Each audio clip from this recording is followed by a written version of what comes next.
Welcome, everyone, to the Good Leadership Podcast. My name is Charles Good, your host and the president of the Institute for Management Studies.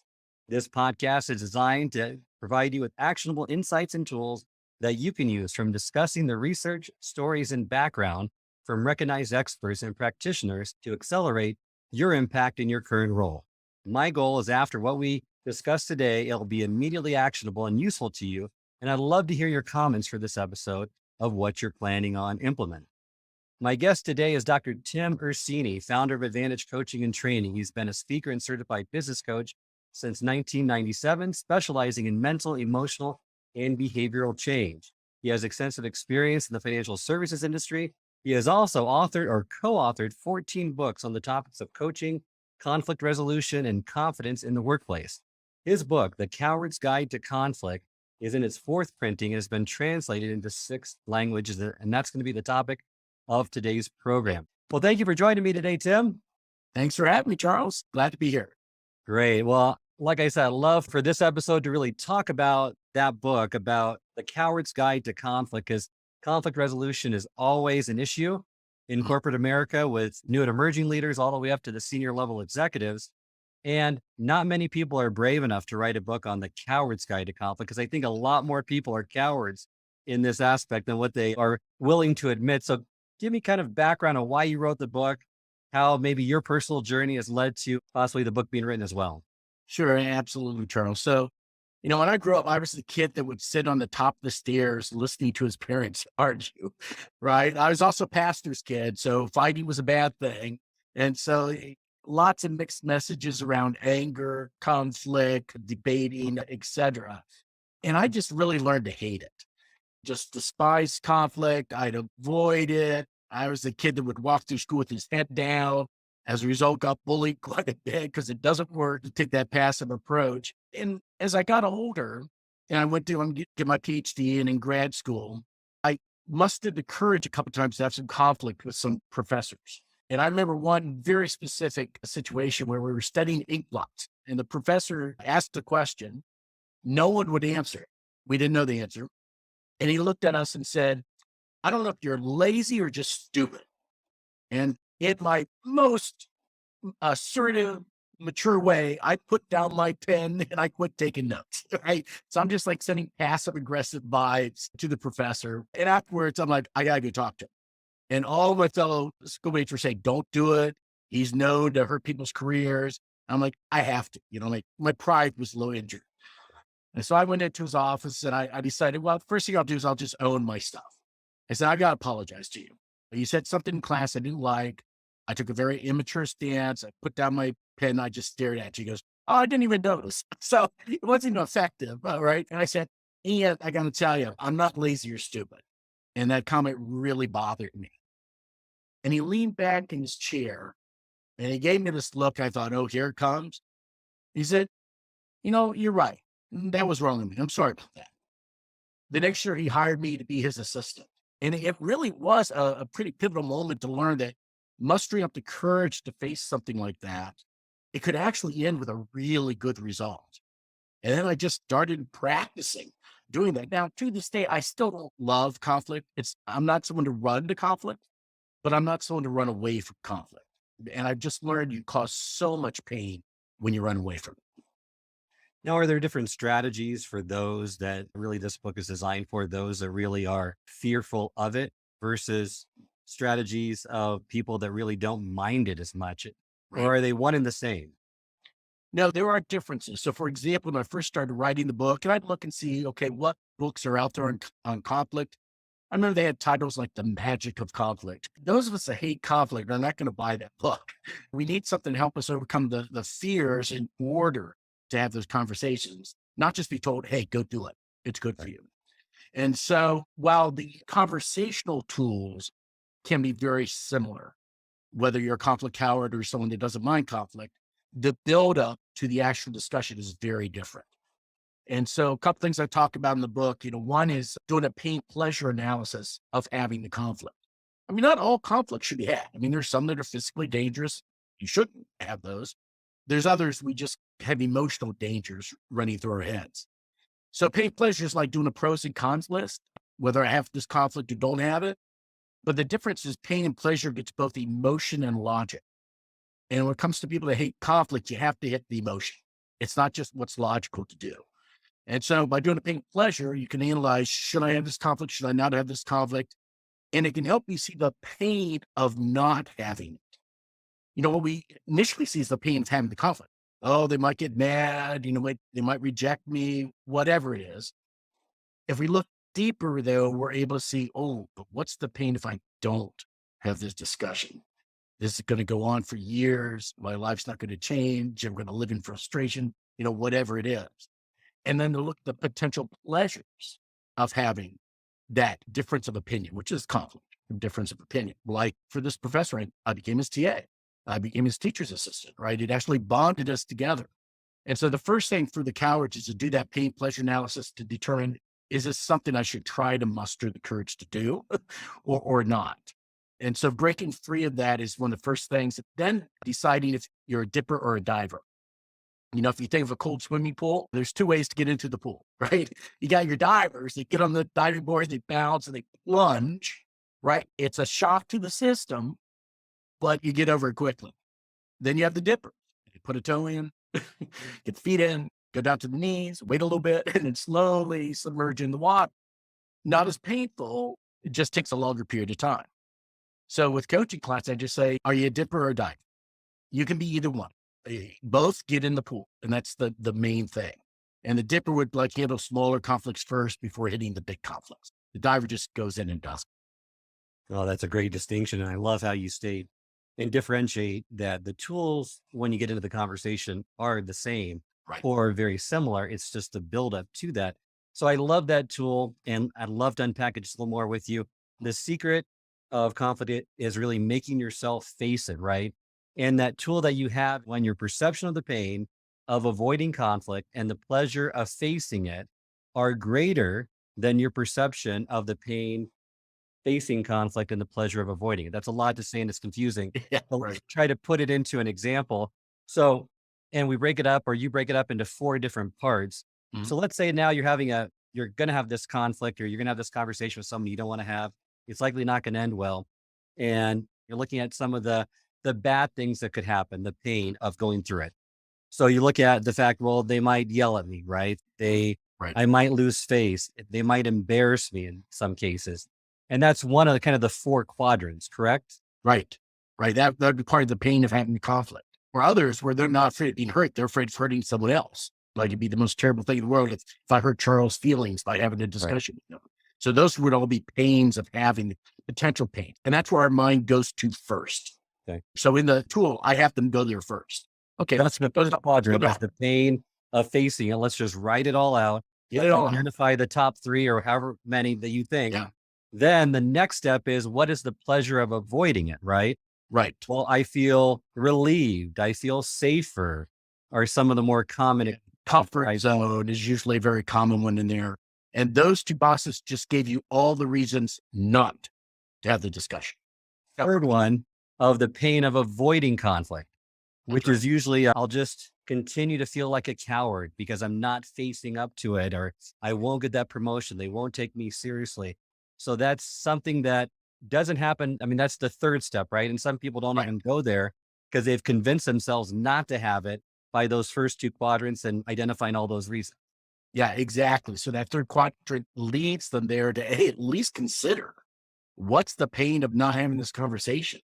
And if there's 0 pain of not having it and 0 pleasure of having it, well, then don't have it.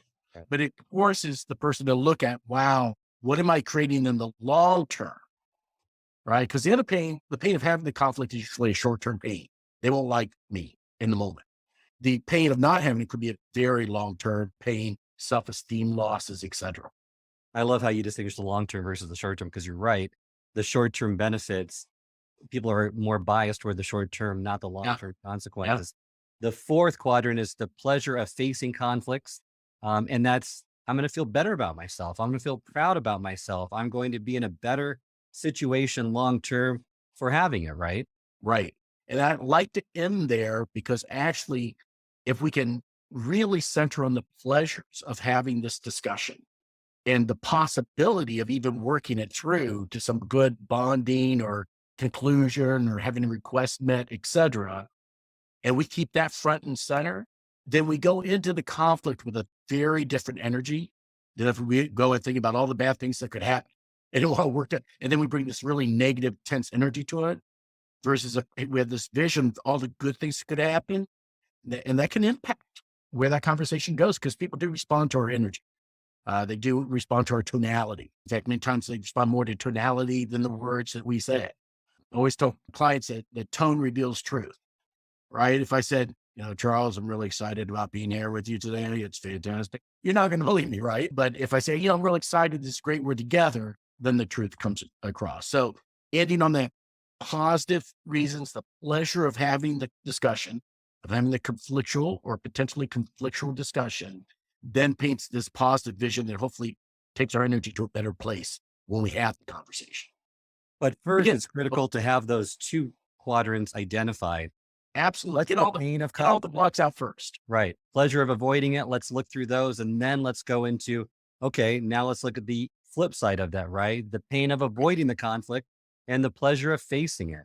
And then Right. that kind of unpacks the model. You also have some solutions that you put under each one. So you can go a lot deeper than that. I love that tool because that gives someone a way to look at it and frame it differently so that they're Right. not just looking at one side of it, which I think so many people do. Right. And the pain pleasure won't lead you to have that conflict unless it's the best thing for you to do. It really does reveal the right path. It will make a conflict or make you force you to do the conflict. Because some conflicts, there are times, and I used to be a therapist. I counsel abusive women and aggressive husbands usually. And there's sometimes that you don't want to have a conflict. That it's better to retreat and find safety than to go after something. So it just reveals the right choice for that person at that time. Right. Love that tool. And then let's get back to the other one that you said, the dipper versus the diver. Both are effective. The difference between the two approaches is one takes longer and is less painful. The other is faster, but more painful initially.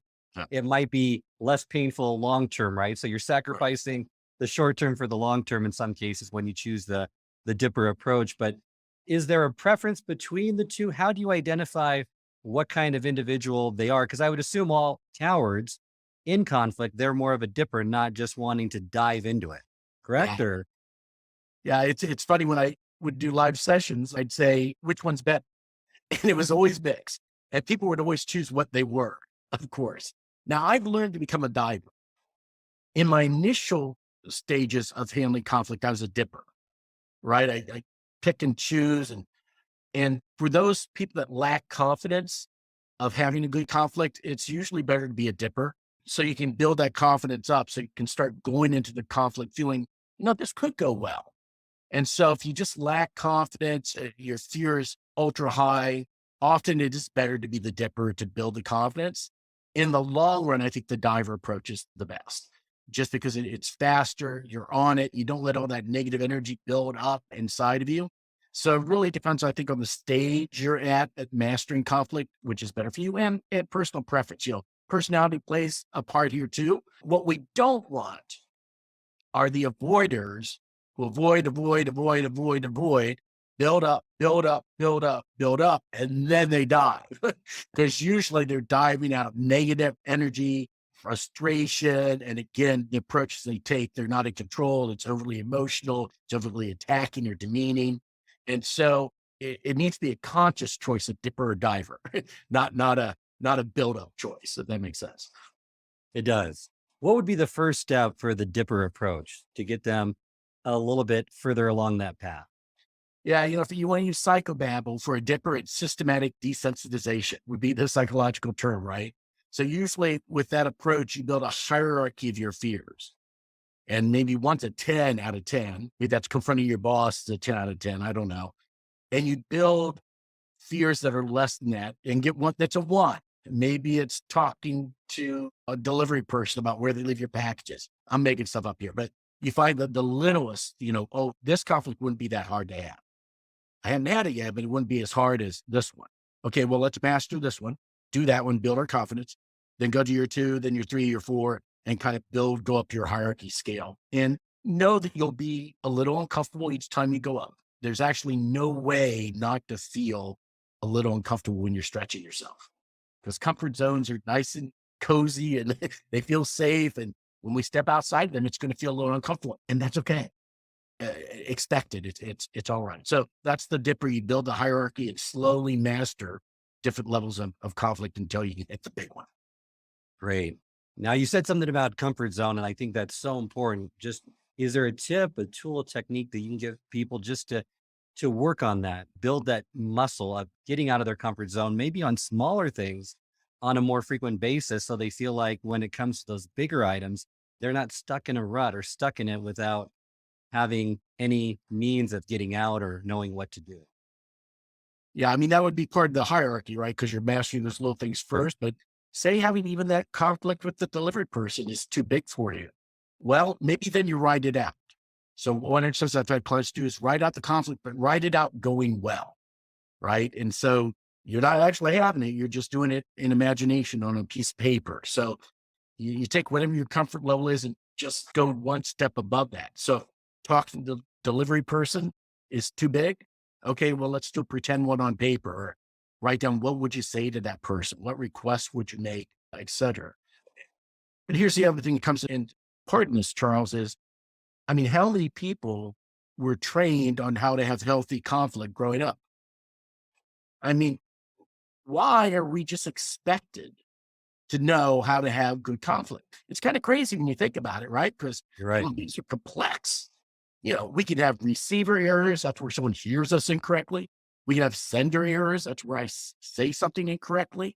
And all sorts of conflicts can develop out of things that are just errors. And yet, very few people have had formal training on how do we do this. And we're just expected to. And that's why when my kids were little, I go into their schools and we do some conflict training, teach them about different personalities and handle conflict and that type of thing. So the coward, especially until they have a solid skill set, it's really hard to get out of that comfort zone. Another tool that I found to be effective is to imagine a person that deals with it well. That could be a famous person in the movie. It could be someone that you know, and take on that mentality, that personality, and what would so and so do, right? I found that to be effective as well because some people, they just don't feel like they're that type of person. But if they assume the role of someone else that is, that gives them more courage and gets them out of their comfort zone a little bit more. It's actually a great coaching exercise to have someone go watch some movies and find someone who you respect the way they handled the conflict. I love it. Right. Great. So next in your book, you go over the top 10 fears that contribute to conflict. And I'll just briefly go over them, but I'd like to just hear from you, Tim. Is there one that you see now more than others Mm. out of these 10, or are they all pretty representative? So the first one is fear of harm, fear of rejection, fear of loss of relationship, fear of anger, fear of being seen as selfish, of saying the wrong thing, of failing, hurting someone else, getting what you want, and intimacy. Yeah. I'd say the two biggest that play out are fear of failure. I often get, well, what's the use? It won't do any good anyhow. Kind of a helplessness stance. And people are still afraid of anger, especially if you think about today and how angry our world seems to be. It doesn't feel as safe to have differences of opinion, right? Even more so than when I wrote the book. As you look at, opinions become weaponized, right? You're a bad person if you have a different opinion than what I have. So I say now the fear of someone's anger coming back at you, being judged for that is huge in our current environment. And again, that helplessness of, yeah, they're never going to change. It's not worth it. And people make that assumption without trying sometimes. Now, sometimes it's true. There are some rigid personalities that will change. My experience has been as long as you approach conflict well, respectfully, use some of the techniques we talk about, etc. I'm having a hard time thinking about a conflict I've had that's gone badly. As long as the person's sane, it works out pretty well. As long as you're respectful and good in how you do it. I love that. And what you kind of stated too is if you handle it the right way, and an essential piece of conflict is the listening aspect, which not many people realize. Right. It's more that I want to get my point across and they should understand what I'm saying. But you identify 5 ways to listen and you make an argument why, certain people don't use them. There's certain listening types or modalities that should be used in different situations. So you have appreciative listening, you have empathetic listening, comprehensive listening, discerning listening, and evaluative listening. And all of those are pretty self explanatory. Is there one that you think that a lot of leaders or just individuals are lacking right now that's contributing to this? Or is there one that's pretty popular that has always been the case that you try to work on with your clients or people that you've trained in this? Yeah. Well, the base is appreciative listening, and that's just showing attention when someone's talking, right? I mean, especially in our virtual world, sometimes they'll be coaching someone out here clacking on the keyboard. I mean, they're paying me to coach them and they're not listening or paying attention. And so appreciative listening is just giving the person the attention. And you said earlier, a lot of people are more interested in what they have to say than listening to what others say. So, I mean, that's at the base of it is we put other activities down and just attend to the person talking and be really trying to understand what they're saying, understand what they're feeling before you dive in with your suggestions or ideas. I don't know if you plan to come to 100 plus 1% later, but that really is the key technique for doing that. And that takes a appreciative list. You have to pay attention. You have to make sure that you really understand what the person's saying. And a lot of people are just too knee jerk. They just make assumptions way too quickly on that. And so active listening, making sure that you're paying attention, that you're listening, that empathetic piece is really looking for tone, body language that shows more Yeah. emotions, right? Right. It's telling you a different story possibly than what they might be saying, which could be harder in this virtual environment. Yeah, absolutely. Now that said, the same skill comes into play, whether it's virtual, it's even more important virtually than live. And that's your ability to reflect back what the person said, to summarize, to paraphrase, right? Clients saying, well, how do I become a better listener? Become a better reflector, right? So, if I reflect back, hey, Charles, if I understand you correctly, you wanted to interview me on how to fix a car today. You say, well, no, Tim, you didn't really listen. That's not what we're talking about. Silly example, but taking the 5 or 10 seconds to say, hey, Charles, if I understand you, you're saying this. And you can reflect back both emotion. Hey, Charles, it sounds like you might be frustrated. Or you can reflect back content of what the person said. And that 5 or 10 seconds is invaluable. And when I've shadowed leaders, they skimp on the reflection, right? Some of them pretty good at asking the questions, but not great at reflecting back what they heard because it does a couple things. Number one, it keeps it conversational versus question after question after question, feel like an interrogation, right? So keeps it feel more conversational. It bonds you with the person. People feel good when you listen to them. Go figure. People like someone to hear them and show that they hear them. But thirdly, it can correct you listening. If I understand this is your number one goal today, I'm like, no, Tim, that's not my number one goal. And so that 5 or 10 second investment is critical. And most people don't do enough of it. So virtually, even more important to reflect back what you're hearing or the tonality you're singing or whatever it is. Love that. Let's talk about some of the techniques that you use to handle conflict. One of them you use is called truth talk. Mhm. Can you unpack that a little bit for us or for our listeners and let them know what that is? Yeah, it's based on cognitive behavioral theories and psychology. And there's many forms of doing this. The basic premise is people and events can't make you feel anything. Only you can make yourself feel anything. That may sound strange on the surface, but we know it's true because two people can be in the exact same situation, exactly the same, and one can be devastated and one can be fine. And so the catalyst or the situation really doesn't have the power. It's our perception of what happened. It's what we're saying to ourselves about what happened that causes it. So again, based on many theories in psychology, cognitive psychology, but I start with, okay, what's the catalyst that got you upset? That has to be factual. To say my boss was a jerk is a perception. Say my boss maybe called me out in the meeting when I wasn't ready. That could be factual. Okay. So the catalyst has to be a fact. Well, how did that make you feel? Embarrassed, angry, sad. That'd be the second part you look at is the feeling. Well, what are you saying to yourself that makes you feel that way? That's the key. And when you really own the fact that it's like, oh, my boss can't make me mad. I make me mad. It's really empowering to own that. And in an age where people all like to seem to take responsibility for life, this is actually a real good thing to do. Take responsibility for how you're responding. And then we look at two tests, is what you're saying to yourself, 100% true. If not, why do we want to say it? If I don't even know it's true, why would I beat my brain with this? Test number two, does it help me or hurt me to focus on this? Why do I want to think about stuff and focus and obsess about things that hurt me? That's irrational. If it fails either of those tests, then we have to come up with a new thought. We can't just say, well, don't think that way. Stop it. That's like saying, stop thinking about a pink elephant right now. That's what you're going to think about. And everyone's thinking about a pink elephant, right? So the only way to stop it is to replace it. Think about a blue dolphin or something else. And so it takes a lot of practice. You have to do some of these in hindsight, but we start finding patterns of things that upset us. For example, I see rejection easily. Comes from my past. I get it. I've done all my own work, right?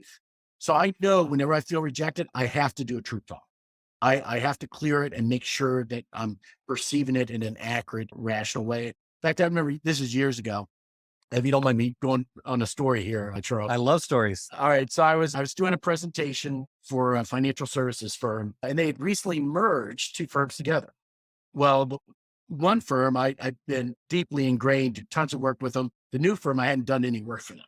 So they merged together, and we're at a training event. I was going to go on stage in about an hour, and the gentleman came up and said, "Who are you?"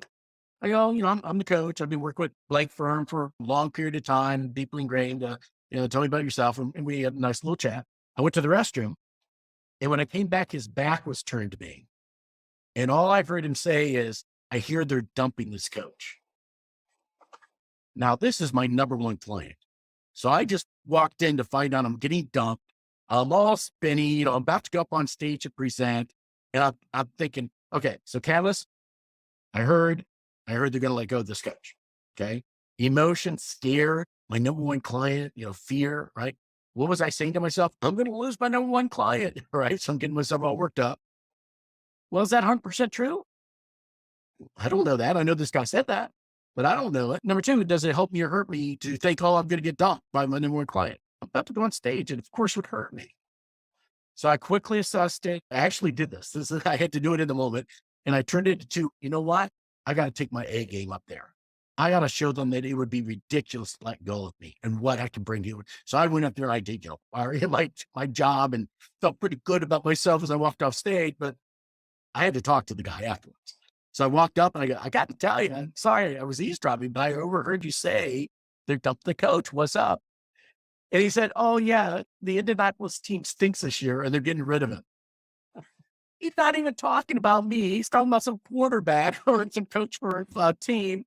But how often do we do that, right? We make it about us. We get all spinny and get all worked up, and it wasn't even real. But even if it was real, it didn't serve me. So that's an example, rejection, right? That's an example of it. If anyone has an emotional theme, you always feel disrespect from people. Well, is it that everyone around you is disrespectful? Or maybe do you have something going on up here where you're looking for it? Because we find what we look for in general. And so you take truth talk with cowards to conflict, okay, think about having a conflict with my boss. What's the emotion you feel? Scared. What are you saying to yourself to make you scared? Is it 100% true? Does it help you or hurt you? And then coming up with a new thought if you choose to have the conflict to empower you to go do it. Love that. I would think that if you're just trying it out, though, it might be a little difficult to really believe it because you can answer those two questions, right? And if you haven't practiced with this, if you're not fully committed to it, because as you're getting up on stage as part of that story, it you really need that next level, right? To say, okay, I've convinced myself this isn't true. I'm going to put those emotions aside and I'm going to go up there and kill it and just Right. do an incredible That's job. right. Practice, right? A lot of these you have to do in hindsight in order to be able to master it in the moment. So it's too big an expectation to think, oh, looking at this once and you're fine. No, it's like any other muscle. I mean, would we tell someone, okay, go to the gym and do 10 bicep curls, and for the rest of your life, you never have to worry about building your muscles? No, but mentally we seem to expect that of people, right? No, it's same thing. Practice, do your drills, do your reps, and then in the end, then it can come more automatic in the moment. When I've seen it work too, where you can visualize it after the fact, or you can play these things out in advance. If you Yeah. know you're going to have it, you can play out these scenarios, right? Where it doesn't go well. What do you feel? Okay. Is it 100%? Does it serve me or does it hurt me type of an approach? Right. And that helps too, just to build up that muscle in the planning stages or in hindsight, doing a postmortem on it and saying, okay, I want to handle this better in the future, right? Right. Here's what I need to kind of go through in my mind. Here's how it played out. Let's replay it and let's have a different outcome, which will help me then next time not have the same emotional charged reaction to it. Visualization is very, very powerful. So the next one is some mistakes that I love you put in the book, and these are mistakes that a lot of people make when they get into conflict, like pacifying behavior, which you list kind of as the four types of communication patterns you don't want to have if you want a peaceful resolution. If you want conflict, go in there criticizing, try to rationalize, try to pacify it, and then withdraw. But if you don't want conflict, avoid those, right? Right. Absolutely. So, this comes from Virginia Satir's work from many years ago on family therapy. But what she used to do, and then I used to do in my therapy practice, is I'd have couples come in my office and I'd say, okay, pick a topic you usually fight about and let me see what you do. So, Charles, you'd be amazed. It only took about 10 seconds before they were like into it with each other, just arguing. And so I just observed for a while and I say, okay, stop.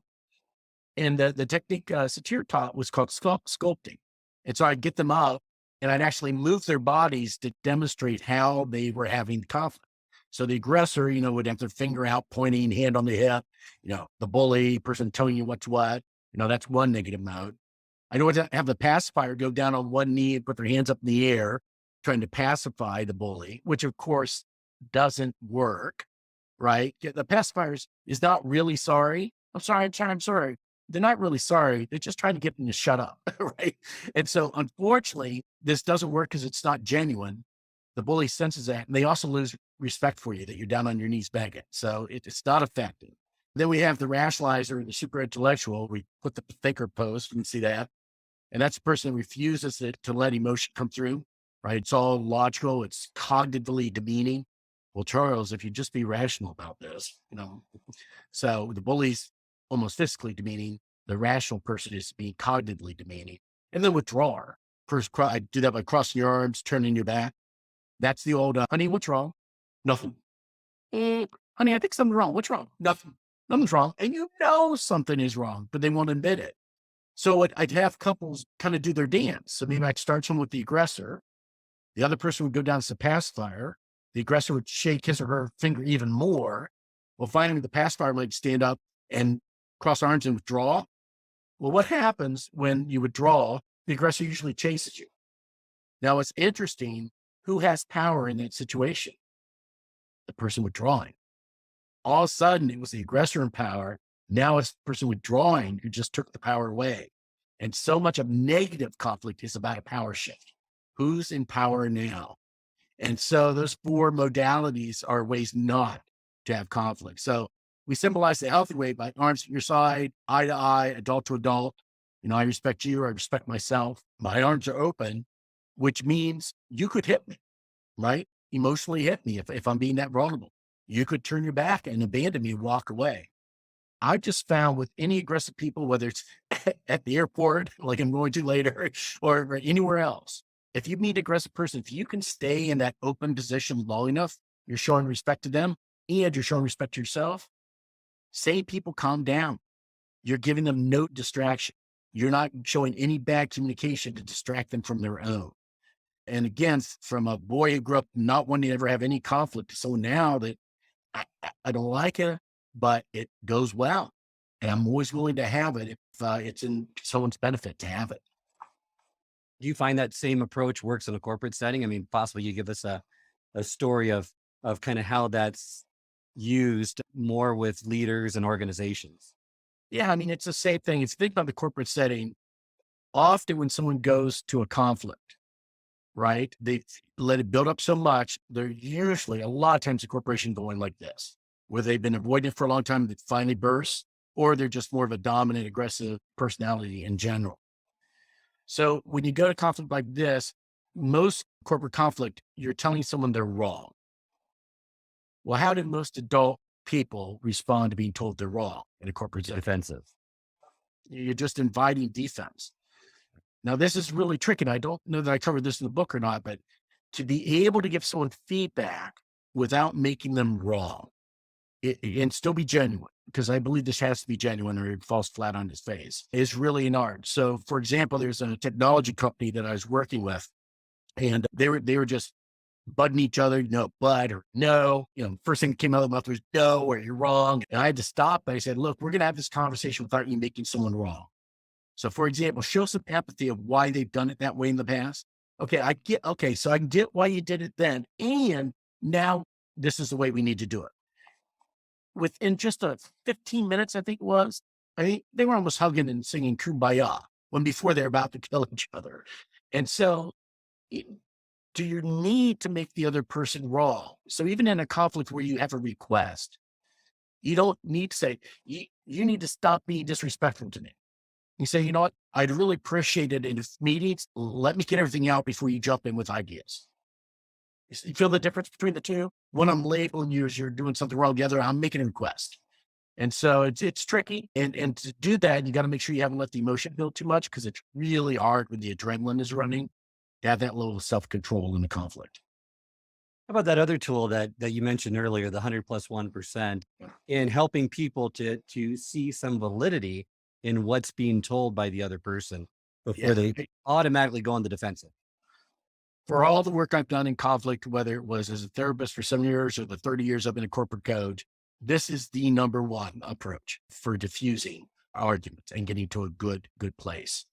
So 100+1%, you keep the other person talking long enough until you find something that they're saying that you actually agree with 100%. Now, again, it has to be genuine, or it's not going to work. So like when someone's arguing with me, I'm thinking, okay, where do I agree? Where do I agree? Where do I agree? And if you listen long enough, there's always something. Always. I don't care what political camp you're in and how extreme you are. If you listen long enough, there's always a point of agreement somewhere. So you listen, and once you find that, you say, hey, look, where you and I are exactly on the same page. And then you have to give it energy. You have to, give it words, not just say, I agree on this, but, well, but's control, alt, delete. Anyhow, it just ruins everything you just said, right? So lose your butt, got to change it to a partner word. So here's where I agree with you completely. Give it verbiage. And, or you could, instead of and, you say another angle. In addition to that, but says, okay, that was all fake. Here's the truth. And is a partnering language. So it's genuinely hypnotic, because when someone's saying, Charles, here's where you and I agree completely, people say, okay, Tim gets it. Tim gets it. And they're much more likely to hear that little extra 1%. You're going to end and add that little 1%. So again, if I give you an example, years ago, I think this may be the first time I used it. I was doing an international crowd on coaching skills. And I had people from all over the world in the audience. So France, England, Italy, you name it. So I'm teaching coaching skills to these international leaders. And I was warned this was a tough crowd. The average speaker rating out of 5 was 2 over the last 3 years. So it's a tough crowd. So 20 minutes in my presentation, a woman from France actually stands up and she says, this is stupid. I'm not here to babysit my people. Okay, I'm a psychologist. I'm a mature guy. What do you think I wanted to do? I wanted to take her down, right? Are you even listening? I'm talking about coaching, but unfortunately, I'm a little more mature than that. So I said, you know what? And I looked at the other 99 people in the room. And I said, where she and I are exactly on the same page is you're all leaders and managers in this room. If you're babysitting your people, you're failing your job. She's absolutely right. Leaders don't coddle.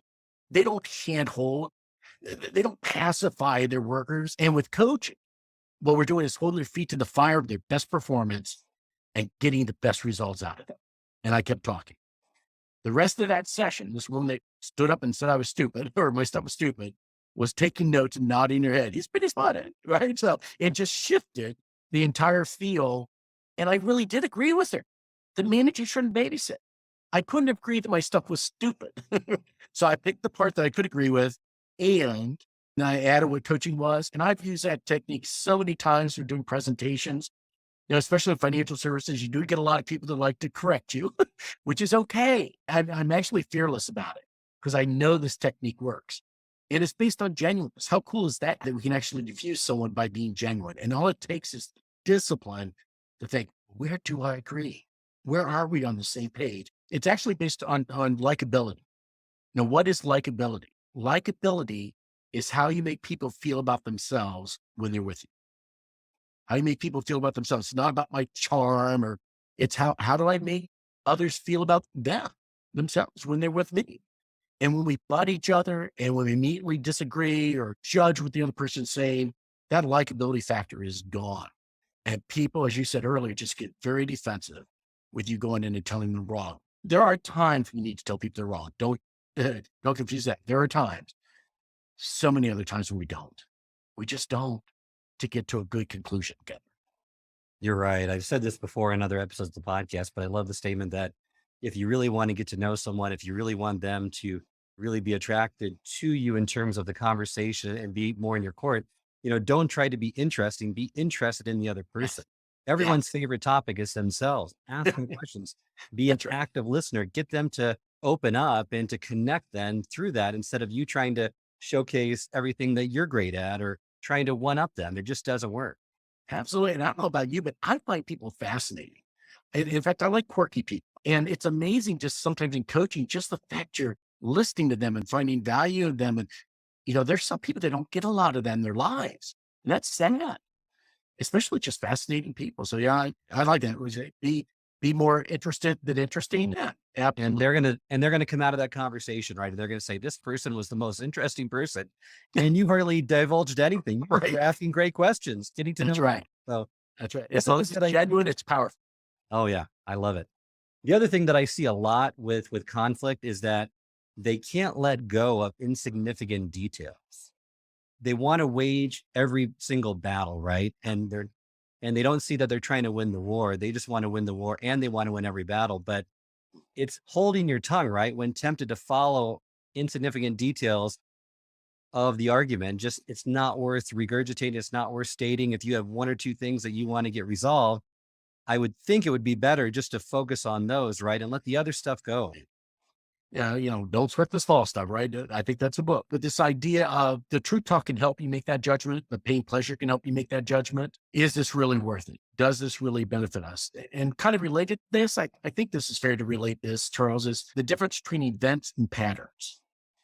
So often we get lost in the details of an event. Whenever someone's late to a coaching meeting and they apologize, I'm like, this is the first time you're ever late. I mean, life happens.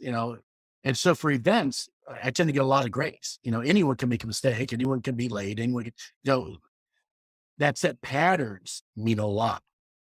So if there's an event of someone maybe saying something that felt disrespectful to you, well, has that been a pattern in your relationship? If it's an event, maybe they had a bad day. Maybe they just slipped up, or maybe you heard it incorrectly, whatever. Events mean very little to me. Patterns mean everything.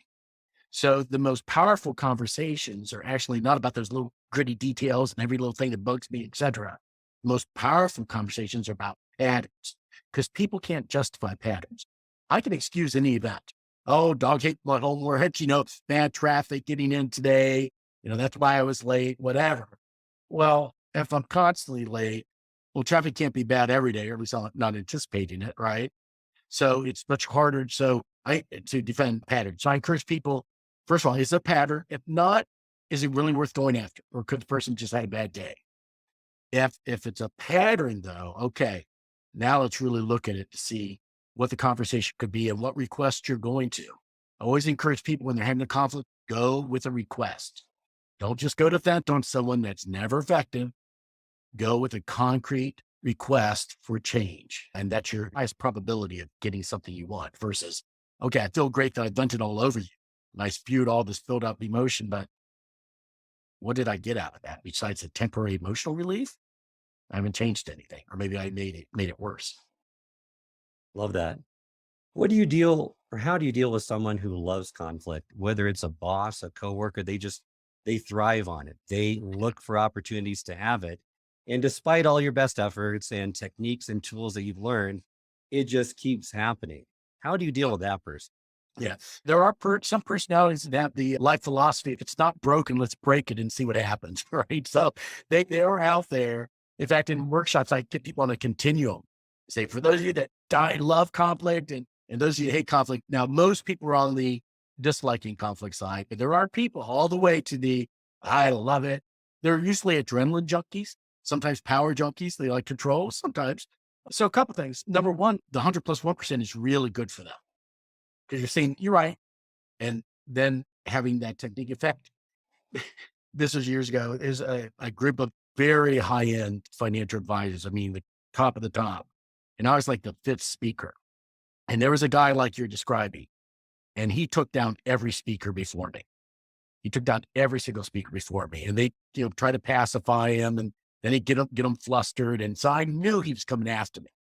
Well, I actually stood up and taught the 100+1 technique, but he wasn't listening. He was on his iPad doing whatever he was doing on his iPad. So later on, I'm teaching the pay pleasure to just by chance, right? And he stood up like he did the other speakers. My clients are never going for this. This is touchy feely, stupid nonsense. And I listened. And then I did the 100+1% on this guy that loves conflict. And he sat down and goes, "This is the best speaker we've had yet." And people came up to me after and said, "Did you set that up?" I'm like, "Nope." So for those highly aggressive people like the conflict, 100+1% is good. Probably the second best might be meta communication, which I talk about in the book also. Meta is standing above the communication, right? You're talking about how you're talking versus in the details of the conversation. So sometimes if you gently call out, "Hey, it feels like this is getting tense. Can we shift the tone of this? Hey, this feels like it's not getting either one of us what we want. How do we get a better result?" So sometimes gently, without making them wrong, naming it for some of those people, not all of them, without get them to check themselves a little bit, especially if they see it's not going to get them the result they want. Because usually those people, it's about getting the result they want. And if you show them this strategy is not going to do it, that can be effective. So 100+1 is my first place I go first at meta communication, talk about the dynamics and ask for a shift in the dynamics would be the second. Two great tools. Thank you, Tim. As we near the end of the episode, I always like to ask one final question and Sure. it usually revolves around, if you could do something or give your younger self some advice in this critical area, Mhm. what would you give your younger self to help leaders coming into, or even just anyone as they're starting in either adulthood, they graduate from graduate school, or they're mid-level leaders? What's that one piece of advice that you wish you had when you were younger, before you knew a whole lot about this space, that you would say, if I had known that technique, tool, or insight, I probably would have dealt with conflict a lot better right Yeah. from the start. Yeah, there's a lot of things I'd like to tell my younger self, but I think one of the main things is it can be much more loving and selfless to disagree with someone, to give them feedback they may not like, to stand up to something that's wrong. It can actually help them. And so if I go back to my younger self, I wish I could have done that stuff to stand up to the bullies earlier, right? To actually see it as not an aggressive thing, but sometimes it's just a good human thing to do. And that there's a way to do it that you're not demeaning another person. There's a way to do it that you don't have to become a bully to deal with a bully. And sometimes it gives people the opportunity for change. And that's a blessing to them too. That's a great piece of final advice. Thank you so much, Tim, for joining me on this episode. Thank you. Let our listeners know how they can get in contact with you. Website is advantagecoaching.com. Email is Dr. Tim, DRTIM at advantagecoaching.com. This concludes this episode of the Good Leadership Podcast. If you'd like to subscribe, this podcast can be found both on Apple and Spotify, and can also be accessed on the Institute for Management Studies website at ims-online.com. And until next time, remember, it's not what you know, but what you do consistently that makes a difference.